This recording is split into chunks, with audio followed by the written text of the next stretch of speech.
What's up guys? Welcome back to my channel. My name is Bex, BEX, and in this week's video, we're going to finally revisit what happened last semester. There have been a lot of things that I want to say, but then there are also a lot of things I don't want to say, and I've been really struggling with what to share with you guys in this video versus what to kind of leave out and maybe rest on it a little bit longer and then revisit and talk about, because I think that I don't want to make any like premature statements per se about my 1L experience and just like law school in general. This is why it took me so long to film this video. Apart from the fact that I was traveling over winter break and I was also applying to jobs, I really was like struggling with whether or not I really wanted to give myself any time to reflect on what the heck went down last semester. I took some time before I really sat down and did this video.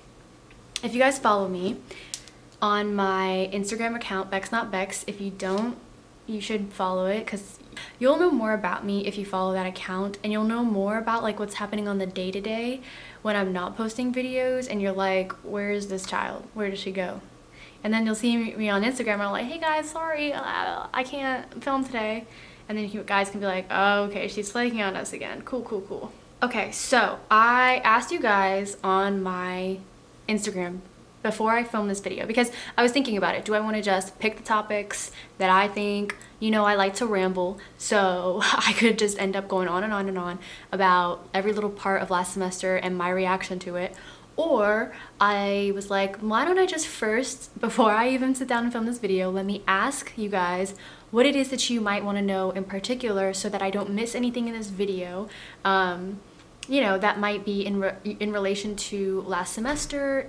I think what I'm going to do is first, I'm going to give my sort of brush over, overview, recap, end of the semester, reaction, whatever you want to call it, reflection, whatever it is, I'm going to give you that, my version of it. And then I have a few questions here that people want me, or topics that people want me to talk about. And I'm not going to choose all of them. I'm just going to screenshot these and keep these for later, because I think some of the topics that you guys have asked me about, like finances and budgeting and stuff, I think that could be put in a separate video, because that is a whole like other topic in and of itself, apart from school, like just figuring out how to live your life on your own in a whole different place without anyone like around you. So definitely gonna put that in a separate video, and I think that that's something I can totally address, because I wouldn't say that budgeting is new to me, but taking on this much amount of debt on my own, in my name, okay, in my full government name, Rebecca Spraggins, taking on that much debt was a little scary to me. So I definitely can put that in another video for you guys. Let's just get into it. I'll give you my overview and then we will get into some of the things that you guys are asking me on Instagram. Okay, so I have some notes here just of my overall, just things I was spitting out as I was reflecting on the past semester. So if you see me looking down, that's what I'm looking at. I'm not shy. I just need to remember what I wrote about. And I think I'll just start with an overall, like, what was the first semester like? And I have to tell you, it was just ups and downs. There would be times where, I would really be like, okay, I'm getting in the swing of things, I'm getting in the groove of things, I'm finally on my schedule, reading wise, and then also kind of like reviewing wise. And I felt like there was probably like maybe a 2 to 3 week period where I was really like, okay, I know what I'm doing. I finally am like getting, standing on 2 feet now, and I don't feel like I don't have enough time for everything. I finally felt like I had enough time. The thing is, you have to remember is that you're also taking legal writing. So you're preparing this, like for my first semester, we were preparing a memo. And so at the same time as I'm doing all this stuff for my other classes, like, making sure I'm getting my notes in, taking notes during class, reviewing, making my outlines, I'm also writing a memo at the same time. So once that started to ramp up, I think that's when things started to get overwhelming again. And then I started to feel like I was going back to square one, where I was like, dang, I really just feel like I got my feet up underneath me. And now I feel like my legal writing professor is just yanking my ankles, because I am now all of a sudden feeling like I don't have enough time for everything. So there was probably a period of time in around October, like late October, right before Halloween, where I was really starting to feel like, oh my gosh, like I was there was a period of time, guys, where I was drinking I don't know how many Red Bulls in a day. Like I would have coffee in the morning and then that wasn't even enough. Like I would have a latte and then that wasn't enough. I was having Red Bull in the afternoon. Like I was having Red Bull at like 7 p.m. And then I would eat a bag of chips while I was writing my memo after I had to do my night's reading. I think that's the part where things kind of started to get a little messy, a little chaotic, if you will, because my good sis, my legal writing professor, had us have a deadline earlier than our finals, which it did make a lot of sense, and I appreciated her for it, because I think at the end of the day I preferred that, knowing I could turn my memo in, be done with that, and then just redirect my attention to just studying for finals. But in that time period where it was like I'm still having to review for finals, but I'm also having to prepare this memo and make sure it's really good because I want an A in this class, and this is also going to be my writing sample for jobs next summer, y'all, that was a low point. I think I didn't know that I could get that low, because I used to do all-nighters in undergrad too, but man, you can't do all-nighters in law school. And if you can, kudos to you, but I can't. I realized that this stuff, the things that I'm learning, requires a lot of my mental attention, like so much so that I need at the very least 6 hours of sleep before the next day. So I was getting 4, 5, 3 hours of sleep some nights in preparation for turning my memo in, and that period of time really took a lot out of me. I was like, I don't know, I couldn't really foresee how I was going to recover from that and then like still be able to study and prepare for my finals. Once Halloween hit, everything kind of felt like it was just all of a sudden I was just like jogging, and then now it's like I'm running downhill and I can't seem to stop myself.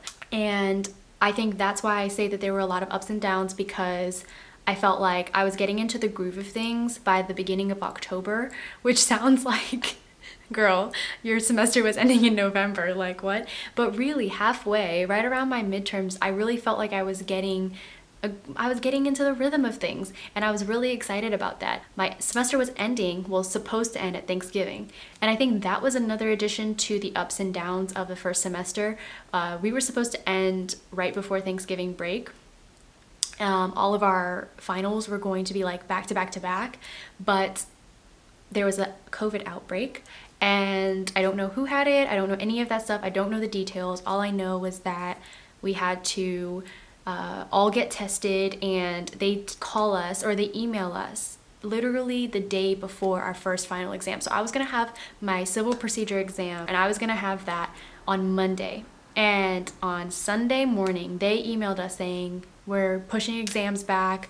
The earliest exam you're probably gonna have is on Friday, and we only can tell you when your first 2 exams are gonna be. We don't even know when your last 2 exams are gonna be. So we're sitting here just like, okay, so now what? Mind you, like, I'm so nervous, y'all. Like, this is my first law school exam. I'm sitting here sweating, trying to take mental freaking images of all my notes and thinking like, okay, let me make sure like what can I put into my head last minute? That was really weird, and there were ups and downs in that too, right? So like, obviously, okay, cool, you get more time to study. Who wouldn't want more time to study? But when your mind is preparing you and the incentive is to be done before Thanksgiving break, and get this, hella long winter break, your brain is preparing for that incentive. And now it's like, so now what am I, it's not like what am I working for, but it is kind of like, it's just confusing. So it was a super weird final schedule. We had 2 finals before Thanksgiving break, then they gave us Thanksgiving break, and then we had 2 finals after. So we had a week in between to study for the last 2, which was actually really nice, because the last 2, especially contracts, that was the one I was really worried about. So I think it actually really benefited me to get a little bit more time. It allowed us to kind of decompress from the first 2, hopefully catch a second wind and shift into gear again for the last 2. I don't know if having more time really is that helpful.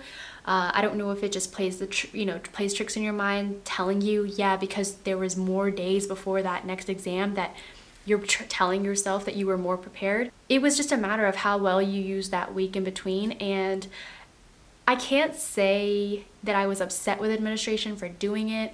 I don't really feel one way or another about it, because at the end of the day, it was a safety issue and they just wanted to make sure that everyone was going to be good, because they're not trying to have anybody die on their hands. So I understand that, but I think it probably would have been nice to be done before Thanksgiving, and to just save us from that emotional roller coaster that we went through, because there was a time where we didn't even know when our last 2 exams were going to be. But we got it together, and finishing those exams was like the best feeling. After I finished, I was just like, it's out of my hands. I mean, you guys saw my video that I posted, just like a super brief recap of how finals went. They were stressful, but it was also just it was like, it's above me now. Like, when I was just like, whatever happened, and now I have to move forward to the next thing, which was applying for summer internships. Like, I couldn't let myself get too down about it or get too like stressed about what my grades were going to be, because I wasn't going to get my grades until January, and at that point it was the beginning of December. So I couldn't do that. I was like, let's just celebrate the fact that this is over. We made it through, we survived, and now it's time to go home and just replenish our energy. So that was like really the best way for me to describe how the first semester went, in a huge nutshell. I think a lot of that was because there were things that I was doing that were working for me, but then there were also things that I was doing that were working against me. A lot of it is really self-motivated work. A lot of it is self-paced work. So, as long as you're coming to class the next day prepared, they're not really going to give you much more direction as to what you need to be doing to prepare for the final. It's kind of like you either get it or you don't. I'll just go now into things that surprised me and things that didn't surprise me, and then would I do anything different, because I feel like that's kind of what people really want to know, is like, so okay, now you have all this information, you have this experience, would you have changed anything? And I think one thing that really surprised me was how long it was going to take me to figure out my schedule. So I don't know if I posted this in a previous video, but I made a schedule on an Excel spreadsheet, right? And I was like, yep, this is how I'm going to do everything, boom boom boom. I'm gonna wake up at 5 a.m. every single day, I'm gonna do this, and I'm gonna be done by 9 p.m. Who's gonna be done at 9 p.m.? Done with what? Done with dinner, and then you're gonna start your homework.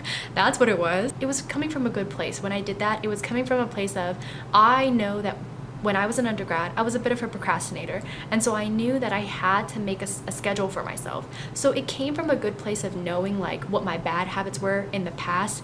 And I didn't necessarily think they were bad habits, because they worked for me, because I got good grades, but I knew that I was going into a whole different territory and a whole different beast, that I was gonna need a new approach that was maybe a little bit more sustainable, if you will. In the same way that I was having kind of like, I basically just went to the whole other extreme. Like, if I was on one end of the scale of kind of procrastination, kind of just, doing what I know gets me good grades and not really caring about whether or not it's sustainable, I went to the whole other end of that scale to full Monty. We're waking up at 5 a.m., drill sergeant girl, get to the desk and get to work and don't breathe.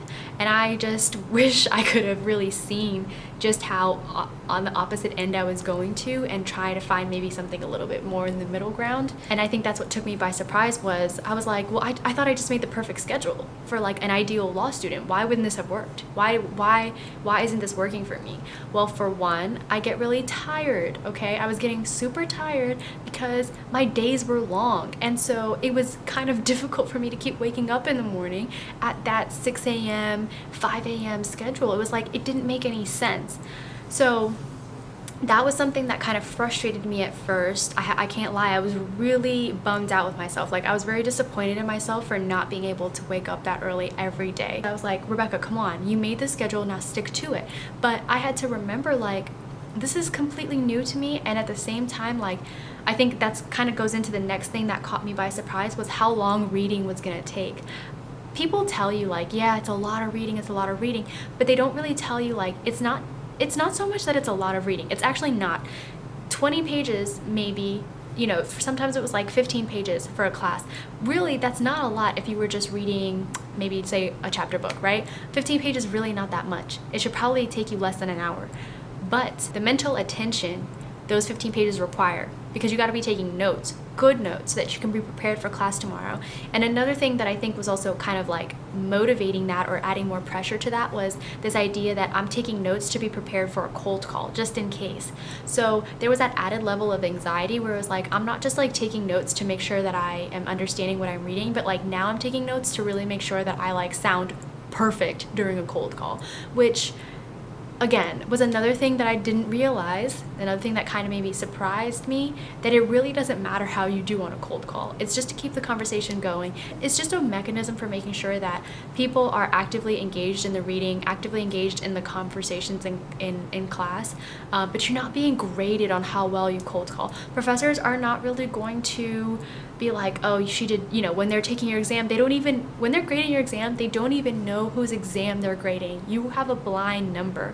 So when they're grading your test, they don't know if it's Bob, Sally, or Joe. They just know you're number 345. That's it.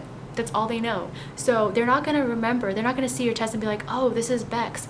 Oh yeah, I remember that one time in class in October, she bombed that cold call. I should deduct some points. They're not going to know that. Now, unless the professor, unless the class, the way that they grade, there's might be like a participation grade, but even if there's a participation grade, if you're just saying stuff in class, you're actively participating and making an effort, that's all that matters. It does not matter that you're wrong. It doesn't matter that you stumble on your words. It doesn't matter that you don't use the right words or pronounce everything, all the Latin terms correctly. Like, it doesn't matter. It's just a matter of the perceived effort, basically. I wish I had known that, because I put a lot of pressure on myself taking these notes to make sure they were super, super detailed, super, super just like, I mean, it's good, right, to take detailed notes, but I think it became so excessive where I was pretty much just transcribing the textbook onto my laptop. Like, I was literally, I think that's how excessive it was, where I was just taking every word that I read and putting it on my computer. That's not how to take effective notes. That's not what's going to help me later on, because that goes into the next thing, which was outlining became sort of an issue of, I wish I had started outlining earlier, and I wish I had developed a better system for consolidating my notes, summarizing everything, synthesizing it into my outline. I really struggled figuring out how different my outline was going to be from my notes, and that's kind of what took me so long to even get it started, because I was looking at my notes and I was like, well, this is pretty much everything from class, pretty much everything from the textbook, so what else do I need to do to this to make it an outline? Because then it kind of just seemed like I was just putting all of my notes onto one document and calling that an outline. If I had done a little better with consolidating my notes better, doing it sooner, and actually making sure I was making an outline that was concise, super, super, super straightforward, and something that I understood, I think I would have done better on my grades. And I think I would have, I think referring to my notes during finals would have been, I don't want to say more enjoyable, but just more efficient, I guess. The process of going to my notes and then seeing like I had so many like different bullets, I had so many different paragraphs of words, it was just like, this is too much time. Time is of the essence. That goes into my next thing that kind of took me by surprise, or I didn't really expect, was just how quickly the exams went by. When you find out that your exams are going to be 3 to 4 hours long, I mean, some of you have probably taken exams like that in undergrad that were really long, but as a political science major, there were, you know, I took like some science classes, some math classes, and their exams were pretty long, but for the most part, the bulk of my exams were final papers. A lot of the classes I took, almost intentionally too, was final papers. So it was just a matter of, as long as you get your paper turned in by this date at this time, you're good to go. And you could take however long you wanted to write it, as long as it got turned in by the due date. And so when I came here realizing, oh my gosh, 4 hours, what am I gonna write for 4 hours? Oh babes, you will feel like you don't have enough time. You will feel like 4 hours is 4 minutes. And it's so crazy how you see the time, you start it, you put your head down, you're typing like a freaking madman, and then you look up and 4 hours have passed and you're just like, I'm sorry, huh? And sometimes you might not have even finished the exam all the way. I will say that there was my contracts exam, I felt like I didn't have enough time, and I did the worst in contracts out of all my grades. I didn't do terrible, but I just didn't do what I didn't get the grade I wanted. And that was, I think, largely due to the fact that I felt super overwhelmed in the exam due to the time restriction. That was just to say that there were a lot of things that I didn't expect, and because of that, because of not really kind of going in knowing this or maybe figuring out a little later, I think that led me down this path of like working a little too inefficiently, or like working against me in a sense. The last thing was not getting my actual exam back unless I asked for it. So when I got my grades, you just see your grades. You don't see percentages, you don't see anything. You just see A, B, C, D, or whatever. You only see your grades. And then if you want your actual exam back, you're gonna have to ask to meet with your professor. So I just thought that at the very least, like once all of us got our grades back, that the professors were then going to send out your exam score or like the rubric or whatever they use to grade your paper. I thought that that's what they were gonna send back so we could at least see it. But that's not the case. So if you wanna go over your exam with your professor, you have to ask them. At least here, that's what we had to do.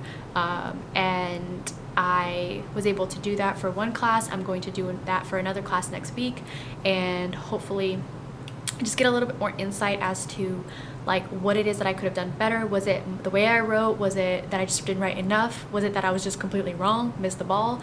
Who knows? And I'm very curious to know about that, because I'm trying to actively like, you know, change my habits so that they're working for me this semester. Before I do finals again, I want to know like, you know, what was I doing wrong so I can change it. That goes into what I would do differently. And I think the first thing I am going to start doing differently is changing my schedule, and not so much my daily schedule, because I've realized that my daily schedule is gonna change. It's not gonna be the same. I think the foundation of it is gonna be pretty similar. So Monday through Wednesday, I have 2 classes every day. Thursday, I have 3 classes. Friday I have 1. That's because I took my elective to be this class that only meets once a week, but it meets from 5 to 8 on Thursdays. So it's a huge chunk of time, 3 hours every single week. But I did that because I felt like I wanted to have more time during most of the days. I wanted to have my afternoons where I could just have a huge chunk of time to read. So virtually every single day I am done by like 11:45, around noon.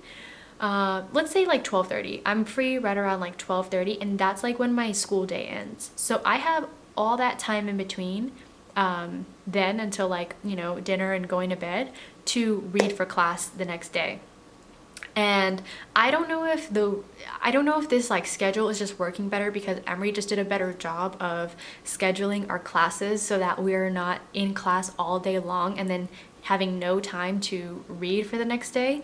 I don't know if it's because they elongated the semester. I have no idea why. It just seems like this just seems to make so much more sense, and it flows so much better on the day-to-day. So I'm so much happier with the schedule. It also works for me because I used to be a night owl. I used to get a lot more of my work done later on in the evenings, but now I like to get my work done when the sun is still up, and this schedule fits that perfectly. So I already feel like we're on a good start. So the day-to-day is not really gonna change so much. Like I go to school and then later on I'm just gonna read and prepare for the next day. I'm not gonna get too caught up in trying to be ahead, you know, for a couple classes. I'm just gonna be ready for the next day. I'm gonna do my reading and I'm gonna be ready for class, and that's that. There's no reason to play that game because I tried it last semester, and that's really what frustrated me for like literally the first month and a half, and why I didn't feel like I got my groove until October, mid-October, because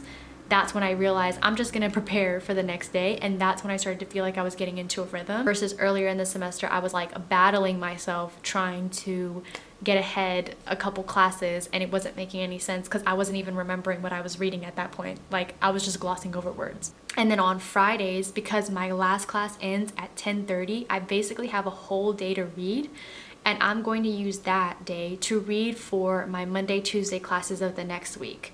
So that on Saturday and Sunday, I can use that time to work on my writing class, work on the brief that we're writing for the semester, and to review.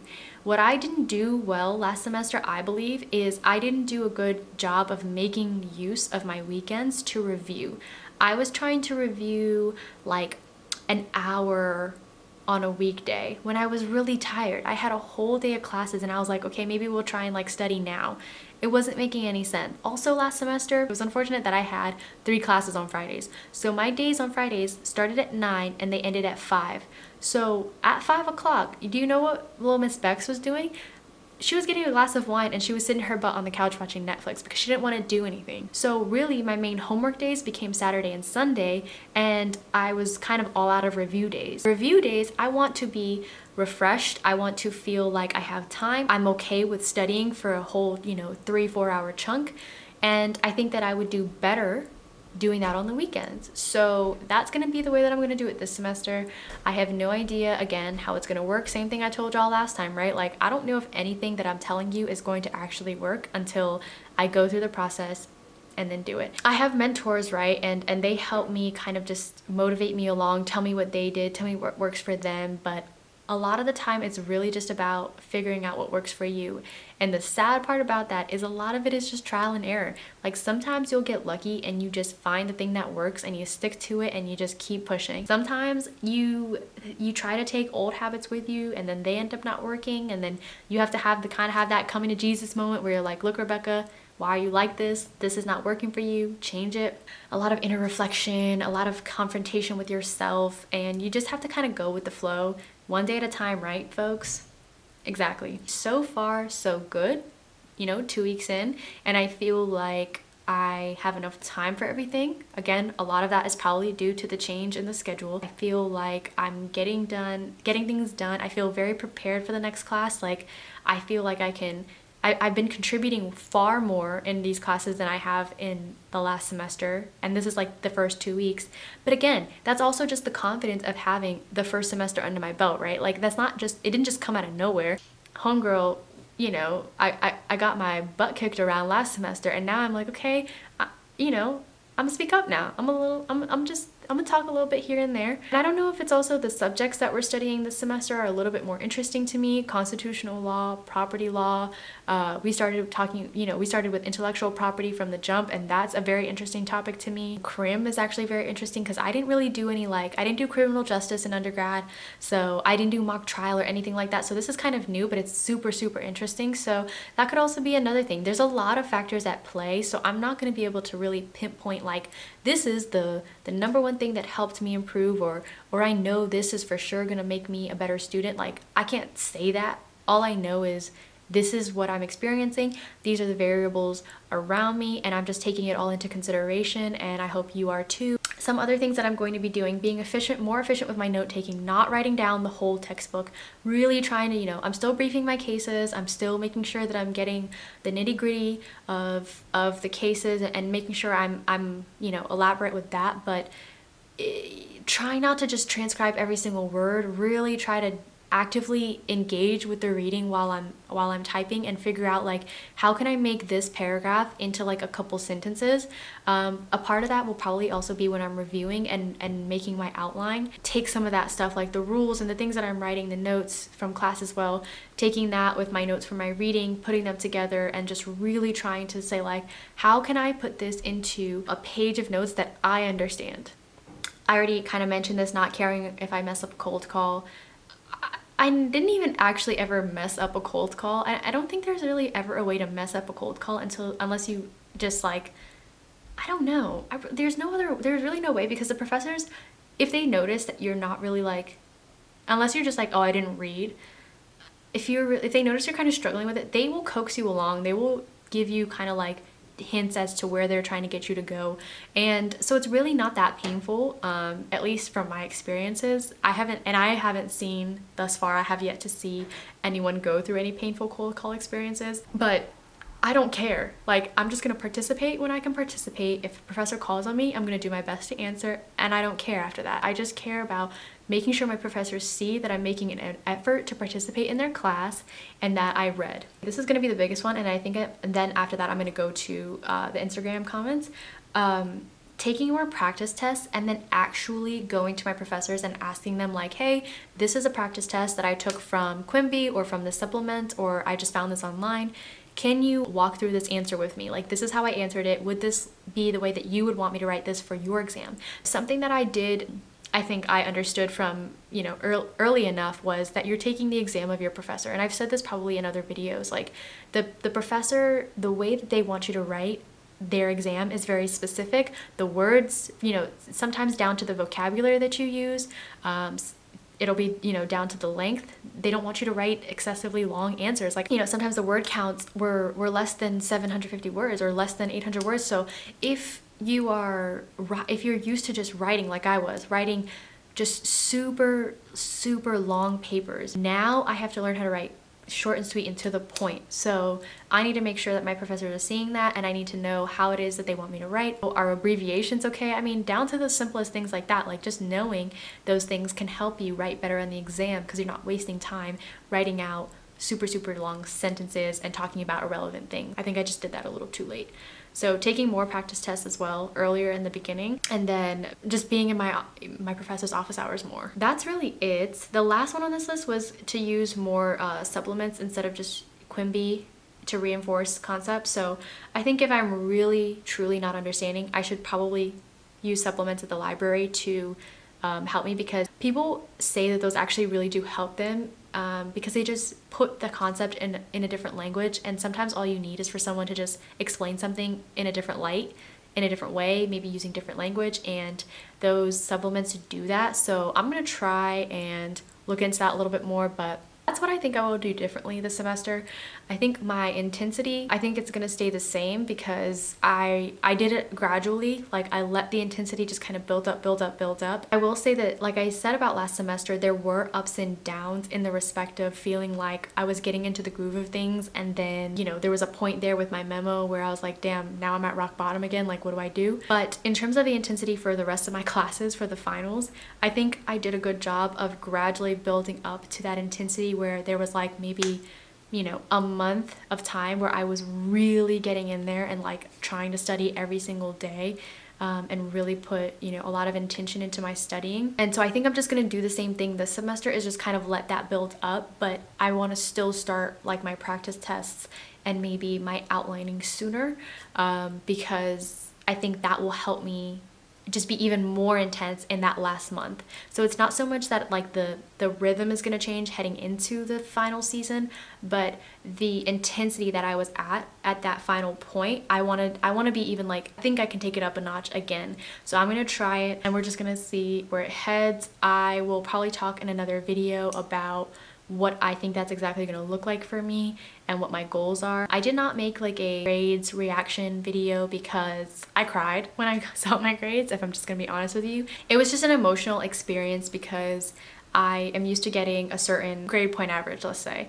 And so when I saw this, it took a lot for me to remember that I am not a number, I am not a grade, that I'm a whole person, and that I'm not just gonna sit here and be defined. And that's really the whole point of my channel too, is to remind you guys, like I was super transparent about my LSAT score, and you know, getting a pretty average score, but still getting into a good school. So I just want to continue that train of like just showing you that there are other stories, there are other ways to getting the things that you want. And just because from the outside as it doesn't seem like things are going perfectly, they're actually going exactly the way that they're supposed to go for me, and they will go exactly the way that they're supposed to go for you as well. So I'll tell you guys, I got A's and B's, and that's awesome, right?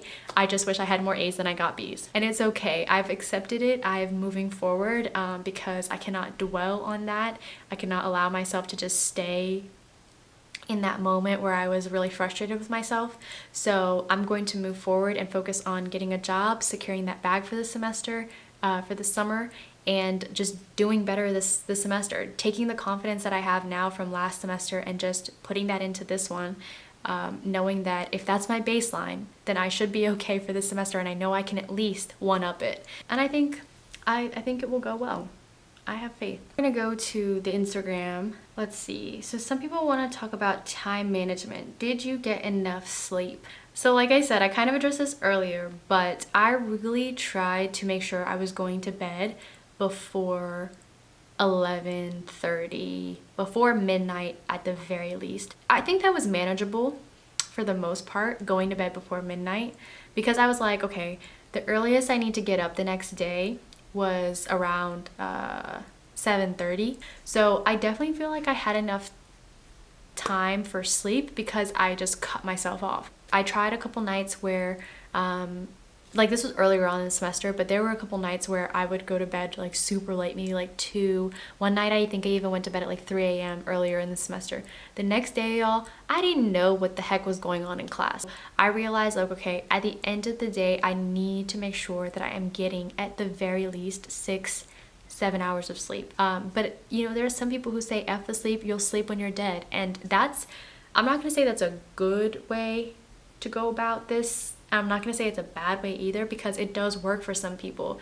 And I used to be like that too. I used to be like, sleep when you're dead. But this, for me and the way that I learn here, I need my full brain power, at least like 90-85% brain capacity. But when I wasn't getting sleep, bro, I was at like 60-70% brain capacity, and that was enough for me to not feel like I knew what was going on.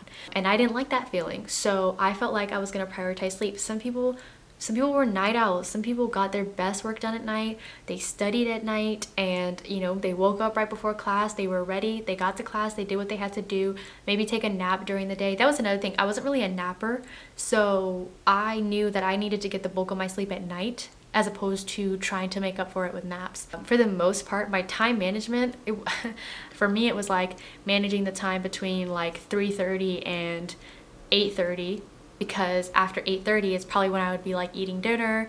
After that, it was really slow for me with doing work, so you know, I would just probably like eat dinner, watch a little bit TV, and then just kind of slowly start getting ready for bed around 11. And it was really just about like, okay, how many, you know, can I eliminate distractions while I'm studying, while I'm reading? Can I try and just be a little bit more efficient in my notes? Maybe use Quimby to brief a case instead of using my own notes. Like, there were days, y'all, where I was using Quimby to read for class because they just do a much better job of giving me the facts that I need, giving me the rule, the issue, and all that I needed for the next class. And that's what I had to do, because you have to get it how you live sometimes, and it's okay.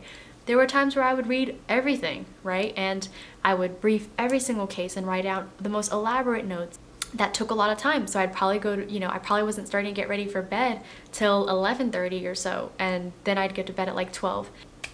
It's just a matter of using that time efficiently. And then of course, what I wish I'd done better was using my weekends efficiently, because if I had used my weekends better to review, I wouldn't have to do that as much during the weekdays when I was preparing for finals, and I would have been able to manage my time on the weekdays better, because I'd taken care of more stuff on the weekends as opposed to leaving it for the weekdays. So I would say just figuring out when you work best, whether it's at night or during the day, and then working around that schedule to make sure you manage that time wisely after class. What was the most surprising / unexpected? Thanks for your content, it's super helpful. Well, thank you, I appreciate it. This is so funny because I always watch people that do this stuff, right? Like Q&As and all that stuff, and they're like, oh my gosh, thank you. And I just never would have thought that I'd be freaking doing this, so it's just funny to me. But whatever. Thank you so much for your kind comment. I'm glad that you find my content helpful. Half the time I watch my videos and I'm like, what are you saying? Because I just talk and talk. But I'm just glad that you have found something in the middle of all the words that I use. But I think I addressed a lot of the things about what was most surprising / unexpected, so I am going to answer another question because I need, for the sake of time. My exam study schedule, what would I do differently? What was helpful, and how many practice exams did you take? So my exam study schedule was, like I kind of mentioned before, you know, it was weird because it got pushed around. I was pretty much, once classes ended, which I think it was about a week or so before exams, actually probably like 2 weeks before exams. If you go to my channel, you'll see how I studied for finals, and I talk about how I use other people's outlines. So like upperclassmen create an outline bank for us, and it's really, really nice because they'll like share outlines with people who have done well in those classes. And so you can kind of use those, either use the outlines period, or you can use them as a reference for how you want to do your own. And so I use them as a reference for how I want to do my own, because again, I didn't know what I was doing, so I didn't want to just start from literally square one. So I used an upperclassman's outline for virtually every class, I think, except for maybe one, which was my contracts outline. I think I did that one from scratch, and I did the worst in that class, so now I'm like, maybe I shouldn't use my own, I don't know. When I look at that, I'm like, okay, well, maybe I need to kind of, you know, start all of my outlines a little sooner and not try and do them in like a consecutive schedule and really just do them simultaneously as best as I can. You know, dedicate just a few hours to each as opposed to dedicating a huge chunk of time to one, because then I have to, you know, pick and choose which subject am I going to pick. And civil procedure I was the most nervous about, and then ended up doing the worst on contracts. So it's all starting, as I'm talking to you guys, it's all starting to make a little bit more sense as to how my grades ended up playing out. But it's all good. At least I'm learning, right? What was helpful and how many practice exams did I take? I can't recall to you how many practice exams I took. I would probably say that for each, I know for sure I took over 5 for each. I know for sure. For one, which was like not an elective class, but it was like a 2-credit class, I have to be honest, I did not take that many practice exams for that class. I think I took maybe 3. I think I took the most for torts, then the second most for civ, then the third most for contracts. I wasn't outlining that soon. Like, I didn't start outlining until October. Yeah, I would say around the beginning of October is when I started outlining, but I started taking practice exams with my classmate like in September. So we started that process much sooner, where now I think I want to start my outline sooner so that I can actually use some outlines to take practice exams. That way I know, is what I'm writing effective for when I'm using it when I'm taking my practice exams. Again, it's literally just trial and error, and that can be like scary because you're like, well, I don't want to waste time trying to do some freaking science experiments with my studying schedule. Like, I need to know what's going to work and I need to know what's not going to work. But sometimes you just don't know, and that's just how life is. Like, the only way to know is through experience. So whether or not, you know, for better or worse, is the only way to know. So the practice exams were 100% helpful. I just want to do more, and I want to do it more intentionally, using it side by side with the outlines I make. 1L study tips. I want to wait for this video. I think that there were some study tips that I took from last semester that worked well, like practice exams, but I can't tell you what's going to get you an A yet, because I haven't gotten a full A. Like, I got some A minuses. I just don't want to lead you astray. I don't want to say, oh yeah, like I did this just because it was like, I don't know. So 1L study tips I will probably do at the end of the year, and I will talk to people who did well around me, because I have some classmates who did really well. And sometimes it's not always about getting all A's, right? But I do want to give out information that is going to best serve you. And so if I'm not feeling good about it, if I'm not feeling good about the advice that I'm giving, then I'm not going to give it out. I'm being honest, at least, just telling you guys, like, these are the things that I did, but I can never really say this is exactly what this is gonna get you, right? Like, I can't tell you, I can't give you a guarantee. All I can do is say, yep, this is what I did, this kind of worked for me in this respect, this kind of didn't work for me in that respect. So I would say take those as my 1L study tips for now, and then moving forward I'll make another video, probably with somebody else as well, just to kind of give you a better perspective of like some real concrete tips that you can take with you to improve in your studying. Oh, writing samples for internships. That's going to be based on your writing class. So if your first semester you write a memo, that's probably going to be your writing sample for your applications, because there's nothing else that you've really written legal-wise that you could use in that context. I think what is expected is whatever your writing assignment was for your first semester of law school is most likely going to be your writing sample as a 1L. And so for me, that was a memo. The thing about the writing samples, there's not a lot to it, honestly. It's really just about making a cover page for your sample. You just have to let the employers know that this was something that was written for a legal writing class. You tell them what the prompt was, most likely. You tell them kind of like, because another thing is that they will give you they'll probably give you a maximum number of pages that they want. So some people only wanted like 3 to 5 pages, but the memo was like 14 pages. There are ways, you just have to figure out, okay, on the cover page, I'm gonna have to give them a little bit more background info on what this memo prompt was about, what it is that I'm writing, and then give them just like a nice little excerpt. And you have to be a little selective, you know, pick whatever part of your memo, I guess, you think is going to be the best demonstration of good writing, and then you send it off. The heading that you would use for your resume is kind of going to be like the heading you would use on that cover page. You'll say, you know, this was my own work, but it was edited by a third party, that third party being your writing professor. And then you'll probably give whatever background information you need to give, and then that's the cover page, and then that's your writing sample. Then you turn that in, and that's your writing sample. that's all I'm gonna cover because this video is already hecka long anyways, and I don't want to keep dragging on like I tend to do. So I hope that you guys, again, this is really just for me to give you a little bit more transparency as to how I felt about last semester and my grades and where I see myself going forward this semester. I genuinely do feel positive. I feel like I really am taking it one day at a time and just doing what's working, and being a little bit more self-aware about what's not working and trying to eliminate that as soon as possible, as opposed to fighting it and trying to make it work for no reason. Like, why? For what reason? For who? For my own pride? Who cares? I don't have any more pride. I literally don't. I'm just trying to keep my dignity intact. Just do what you can objectively see is working well for you, and then whatever else, you just gotta throw it away. Put the trash in the trash and call it a day.